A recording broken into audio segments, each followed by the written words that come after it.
الحمدللہ رب العالمین والصلاة والسلام علی سید الانبیاء والمرسلین اما بعد اعوذ باللہ من الشیطان الرجیم بسم اللہ الرحمن الرحیم یا ایہا الذین آمنوا کتب علیکم الصیام کما کتب علی الذین من قبلکم لعلکم تتقون صدق اللہ العظیم اللہم صلی وسلم علی نبینا محمد رب اشرح لی صدری ویسر لی امری واحلل عقدۃ من لسانی یفقہوا قولی واجعل لی وزیرا من اہلی آمین یا رب العالمین۔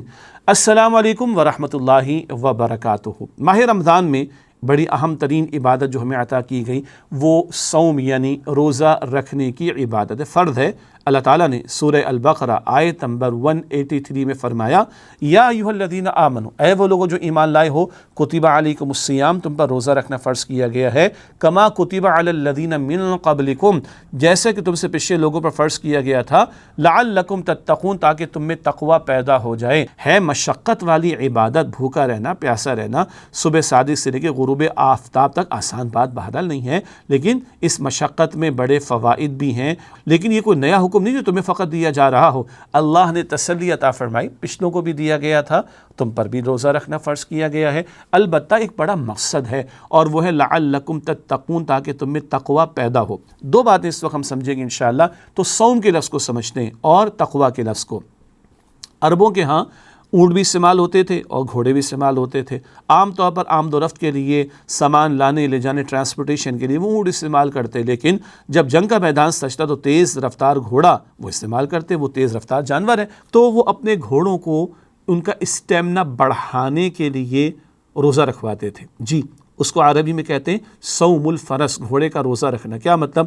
کئی دن تک گھوڑوں کو بھوکا رکھنا یا پیاسا رکھنا، کوشش کرتے تھے کہ اس مشقت اور اس ٹریننگ سے ان کو گزارا جائے۔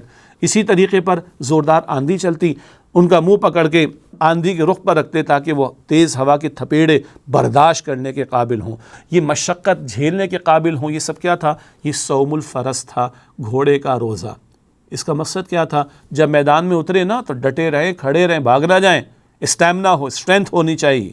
یہ لفظ صوم جو اللہ نے استعمال کیا، ہم صبح صادق سے لے کے غروب آفتاب تک بھوکے رہتے ہیں، پیاسے رہتے ہیں، اس کو صوم کہا گیا ہے۔ ہاں، یا ایک اسٹرینتھ ہمیں اللہ تعالیٰ دینا چاہتا ہے کہ ہم اپنی روح کو مضبوط کریں اور اپنے جسم کے تقاضوں تک محدود نہ رہیں اور اپنی نفسانی خواہشات کے مقابلے میں اللہ کے احکامات پر عمل کرنے کے قابل ہوں، تاکہ سال بھر جب ہم عبادت میں لگیں تو پیچھے اسٹیمنا مضبوط ہونا چاہیے، ہماری بیٹری ریچارجڈ ہونی چاہیے۔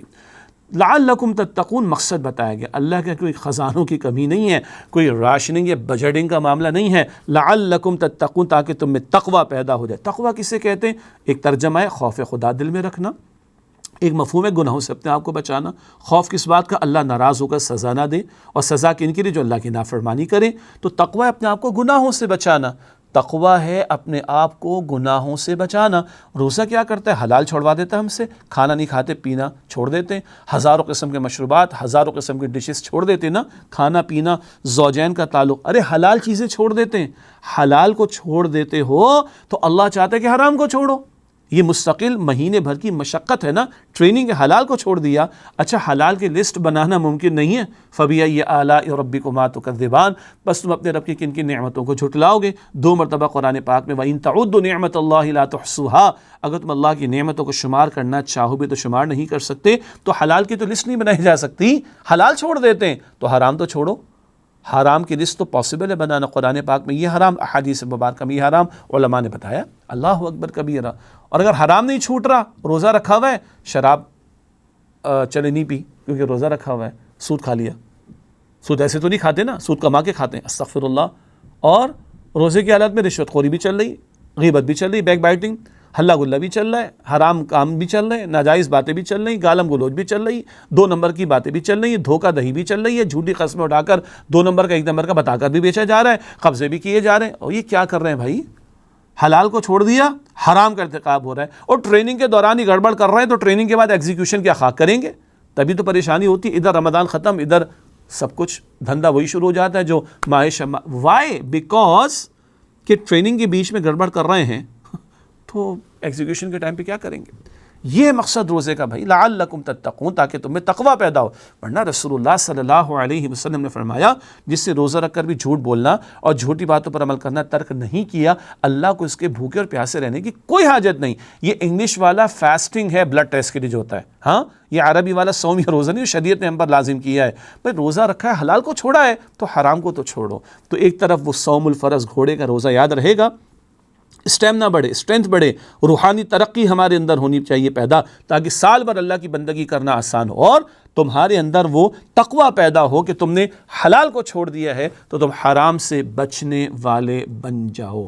اللہ صرف بھوکا رکھنا نہیں چاہتا۔ نام رہتے ہیں افطار سے جو شروع ہوتے ہیں اور سحری تک کھاتے ہیں، سبحان اللہ، ہاں سحری ہو گئی ہے، صبح صادق سے لے کے غروب آفتاب تک چھوڑ دیتے ہیں، باقی تم پورا کرتے ہیں نا اپنا کوٹا، تو اس کا مسئلہ نہیں ہے کہ بھوکے پیاسے رکھوانا، نہ، یہ روح مضبوط ہو، جسم کے مقابلے میں روح مضبوط ہو، تاکہ بندگی میں تم آگے بڑھ سکو، تمہاری اسٹرینتھ اور اسٹیمنا بڑھ سکے، اور تم حرام کو چھوڑنے والے بن جاؤ۔